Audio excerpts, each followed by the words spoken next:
it's your girl Ilana Styles, and I'm back with another tender-headed corner, discussing topics that are difficult to comb out.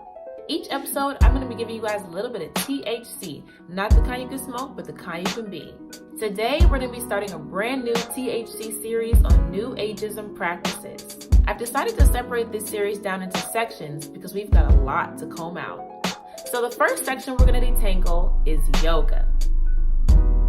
Yoga, by definition, is a Hindu theistic philosophy teaching the suppression of all activity of body, mind, and will in order that the self may realize the distinction from them and attain liberation. If you are a Christian, then this definition alone should alarm you, but we'll go through that with a fine-tooth comb a little later. The word yoga literally itself means to yoke or to join. To yoke or to join to who or to what, you may ask? For those of you who do not know, Hinduism is a religion rooted in the occult and in pantheistic theology, which means that they worship multiple gods. Exodus chapter 20 verse 3 states the very first commandment: you must not have any other god but me. You think that's harmless, since you're not intentionally worshiping any Hindu gods by doing simple stretches and poses? Alexa, hand me the detangling lotion, because we've got a big knot. What most people don't realize is that the stretches and poses performed in yoga are actually sun and moon salutations.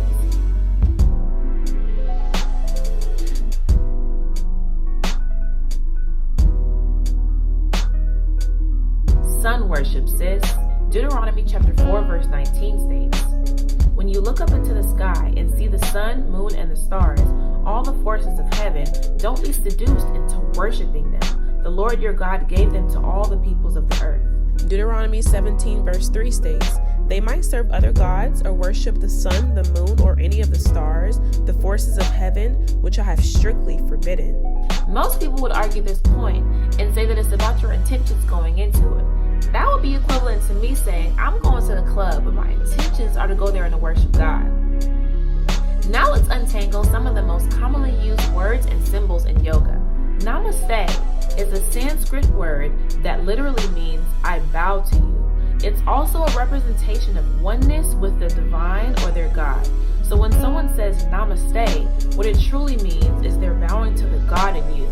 This is self-idolatry. Om means source or supreme. The purpose of chanting Om during yoga is to silence the mind for union with the Supreme. The danger of silencing your mind, or meditation, is that meditation is often used to call on spirits. Once your mind is truly silenced, you're opening your mind up for these spirits to enter into your mind, also known as demonic possession. I know this sounds crazy, but there have been countless numbers of people who have experienced psychosis and demonic attacks after participating in yoga and meditation. If you're confused by the use of the word meditation in the Bible, these scriptures tell us to meditate on God's word and on nothing else. Psalm chapter 1 verse 2 states, but whose delight is in the law of the Lord, and who meditates on his law day and night. Psalm chapter 119 verse 15 states, I meditate on your precepts and consider your ways. Which brings me to the topic of Christian yoga. Let me be clear. There is no such thing. You can't have yoga without Hinduism. You can't have Hinduism without yoga. That's like having Christianity without prayer. It doesn't work. If you have to place the word Christian in front of something, that should actually raise a red flag. Why are we still trying to conform to the patterns of this world? 1 Thessalonians chapter 5 verse 22 states, abstain from all appearance of evil. The biggest argument of them all, of course, is God knows my heart. Yes, he does know your heart, but do you know his? Jeremiah chapter 17 verse 9 again states, the human heart is the most deceitful of all things and desperately wicked. If you are a true follower of Christ, I urge you not to seek your heart, but to seek God's heart on this issue. Yoga is dangerous, and there are so many other ways to increase your flexibility and to gain peace of mind. The first thing you want to remember is that God is Jehovah Nisi, our Prince of Peace. One of my favorite apps is the Our Daily Bread app. You're able to start your day with a focal point from the Bible, and the app actually reads it aloud to you so that you can meditate on God's word. Staying fit and healthy is just as easy as searching YouTube for fitness videos that don't involve Hinduism or sun salutations. Just plain old-fashioned stretches and exercises. One thing I want to leave you with is to never take anything for face value. The Bible tells us to test every spirit. Test every single thing that you've been taught. This goes back to parenting. Parents, teach your kids not only right from wrong, but teach them what's biblical.